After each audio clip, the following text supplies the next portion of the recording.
to one who has died, a relative, a friend, parents, etc. This is a point which is controversial amongst scholars. Some scholars have permitted it and others have not.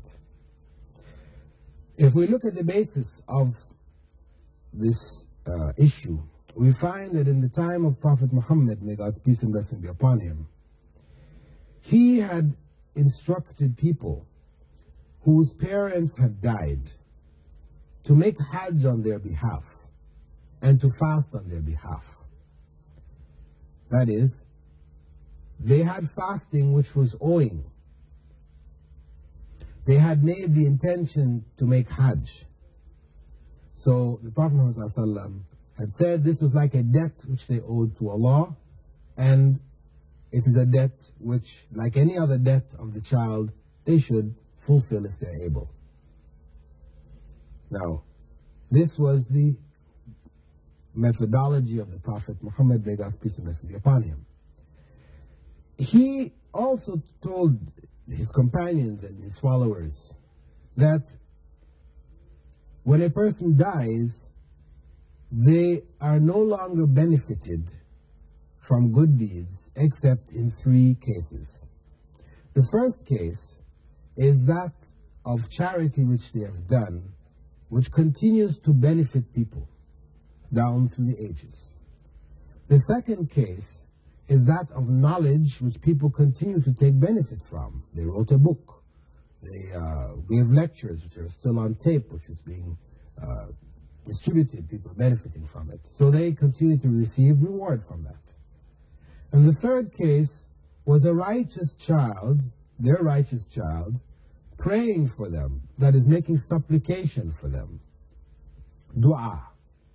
Not informal prayers which are set according to the fixed format, but the general prayers. So this was his way. Hajj for those who made the intention for Hajj, fasting for those who had fasts remaining, debts of fasting, and prayer, just the raising of the hands and dua for those who had passed away. It is better to stay with that. This is what the Prophet Muhammad, may God's peace and blessings be upon him, did. This is what he said. If prayer of the formal kind were permissible or recommended, he would have told it also. I know some scholars will say, well, the fact that he permitted Hajj and he permitted fasting, we can make analogy with Salah or formal prayer because they are all acts of worship. However, in the case of Hajj, it was Hajj where the person had made the intention to make Hajj. In the case of fasting, there were fasts which had been missed, which were owed. So these acts were made up. There was a commitment there.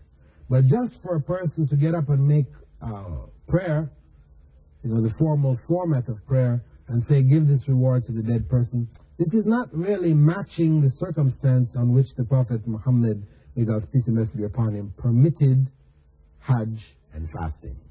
Furthermore, he specified that dua or supplication would benefit the dead. So why leave that which he specified, which we have no doubt about, for that which is doubtful?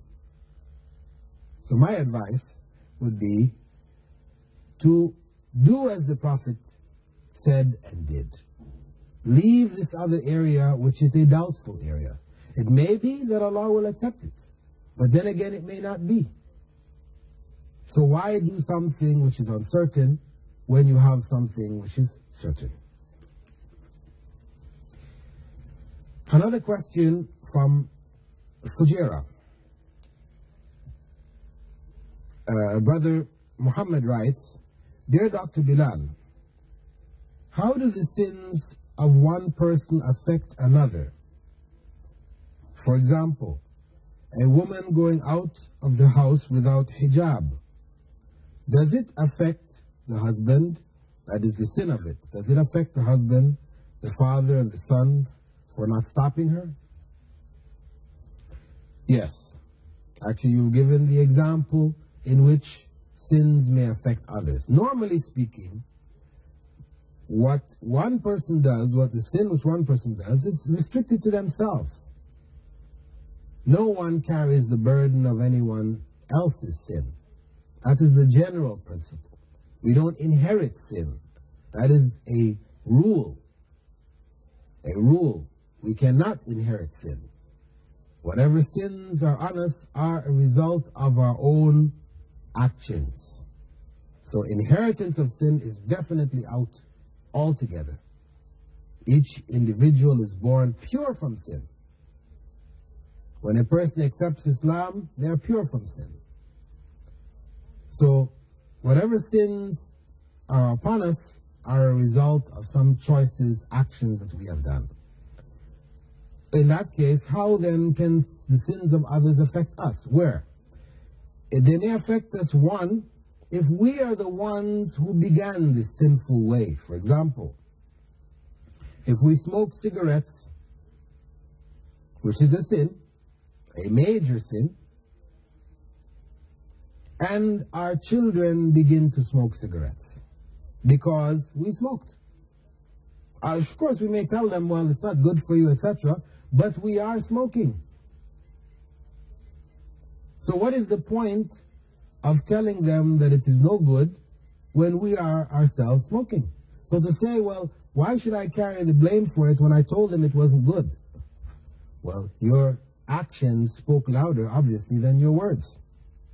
So, if you are smoking, you have begun an evil way in your family, and your children follow that way, then they will carry the sin for doing it, because it's not to say that they are not, this is those beyond maturity, obviously, those whose minds are developed, they will still carry the sin of choosing to follow your way. However, you will also carry their sin, because you are the one who showed them the way. So in the case where you as an individual, we as individuals begin evil ways, whoever follows those evil ways until the last day, till the day of judgment, we will carry a portion of their sin. Not reducing their sin in any way, but the same weight of sin that they're carrying, we will carry a similar weight. So that's one way in which the sins of others may affect us. That is, we will also carry the sin. The other way was the example which you gave, where somebody does something sinful, somebody who is under our authority, and we have the means to stop them, and we do not.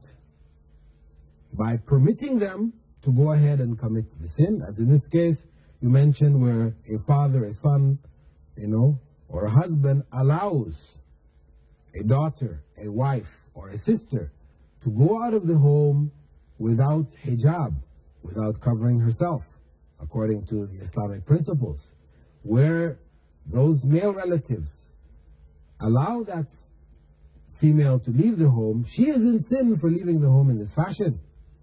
However, they will also carry a portion of the sin for permitting her to leave in this fashion.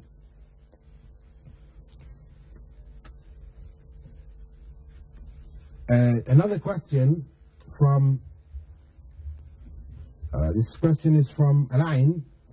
Brother writes, Dear Dr. Bilal, I've read a hadith that no calamity or illness befalls a person without Allah expiating sins from that person.